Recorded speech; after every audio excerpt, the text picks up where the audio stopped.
Hi there. As you all know me, I'm Dot, and a lot has gone on in my life lately.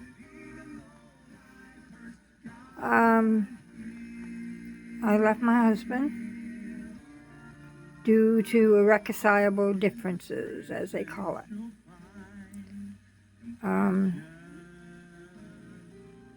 It was because we just don't get along anymore.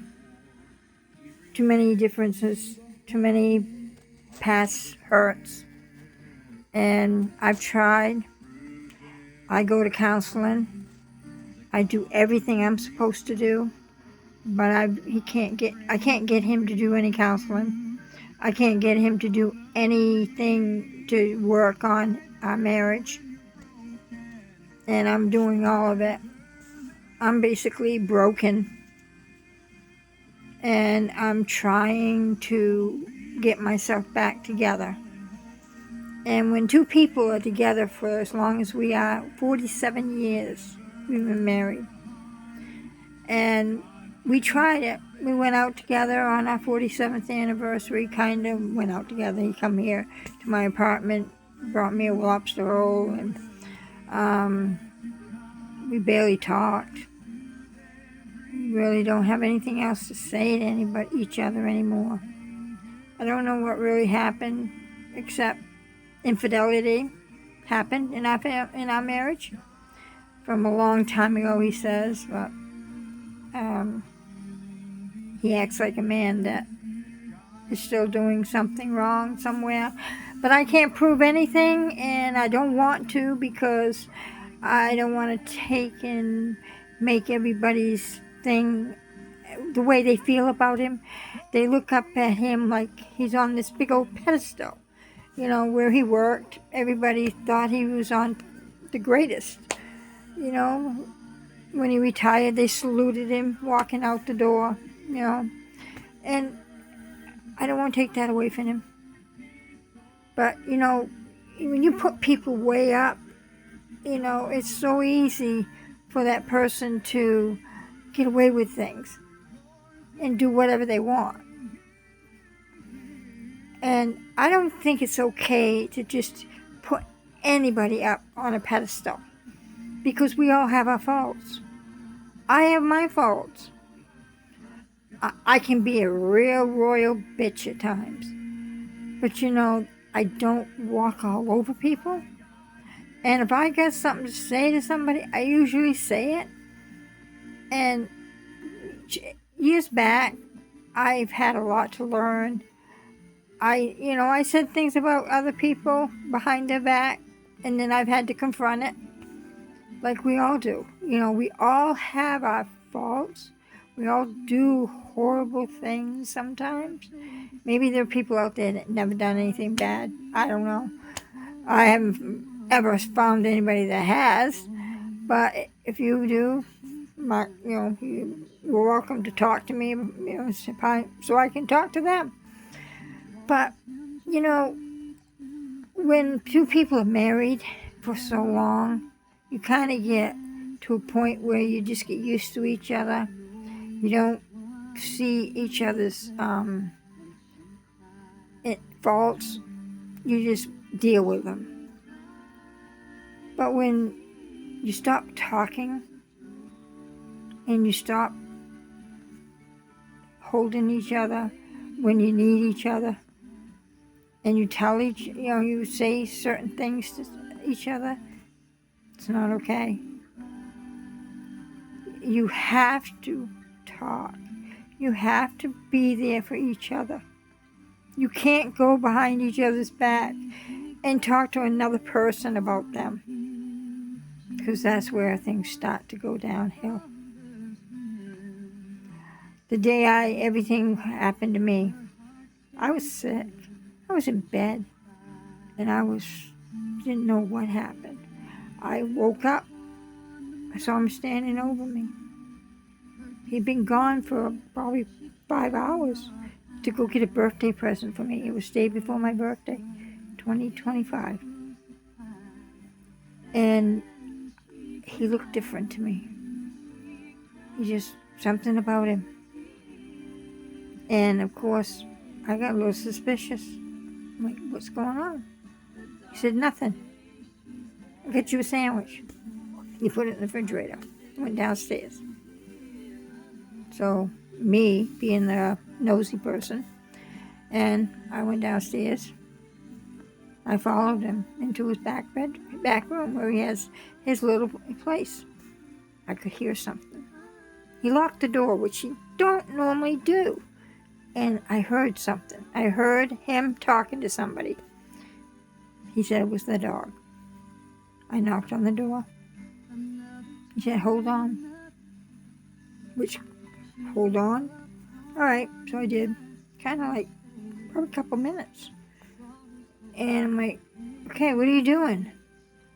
And he said, none of your business. Well, that's kind of rude. But anyways, he finally opens the door and he goes, what? And I'm like, well, I was just wondering what you're doing. And I got a little antsy and nervous, because when it gets like that, I got nervous about it. So I walked him. I got mad and I walked out. I went upstairs. And I kept thinking about it. So I got suspicious.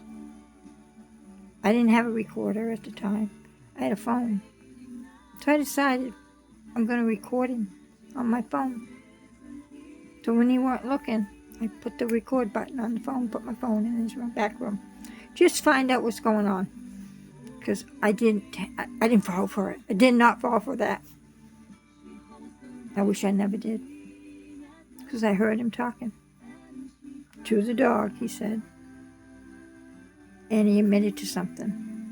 I'm not going to go over it, but he did. And after that, I was dumb and I kept recording him. And I found out more and more things about him. And it hurt. It hurt so bad. But he never admits to it. And that's okay. I'm getting past that. I just want him to know that I know. And I don't care about that stuff. But what I care about is people knowing that I'm not crazy. Because when you get upset, when someone puts you into a hospital because you're crying uncontrollably and leaves you there for almost a week because they didn't know what to do with you, basically, you kind of look at things differently again. So I am looking at things differently. I'm getting my help. And I'm going to be stronger. And I'm going to fight for everything I can get. I helped with that house. I helped with everything. I'm going to go out of that marriage with 50-50. Just like I should. We don't have a marriage anymore. I tried. He just doesn't talk. I've never seen anybody just sit there and just not talk. Just watch TV all day. Standing up, wandering around back and forth in his bedroom. If he's sick, I would be right behind him. But he won't go to the doctors. I can't make him go. But I'm not sick. I'm not sick in the head. I know what I see. I know what I hear. And I will take it to my grave. And I don't care what other people think about me. I really don't anymore. I've had people saying I'm crazy in the head, I'm Sybil, I'm this and all that. I don't have a split personality.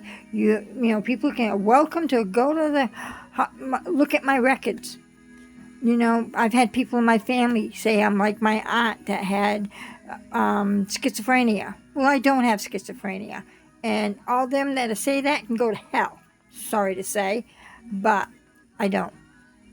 I'm just a person that got upset because I found out things about my husband that I loved for many, many, many years.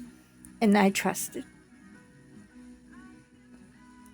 And, when you trust somebody with all your heart and soul, and they burn you, it breaks something in you. And I'll never forget this.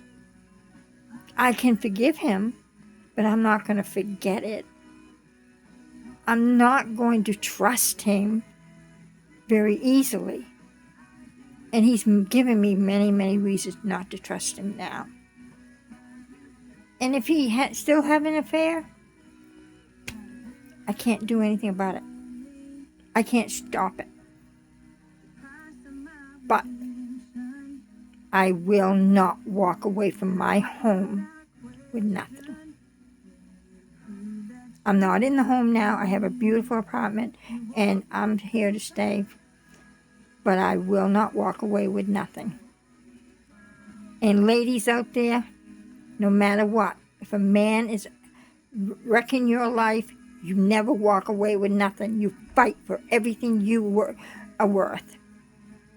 Because you work too. You helped with the house. You raised your kids with him. You did it. You did most of it, more than likely. They might have put the money in.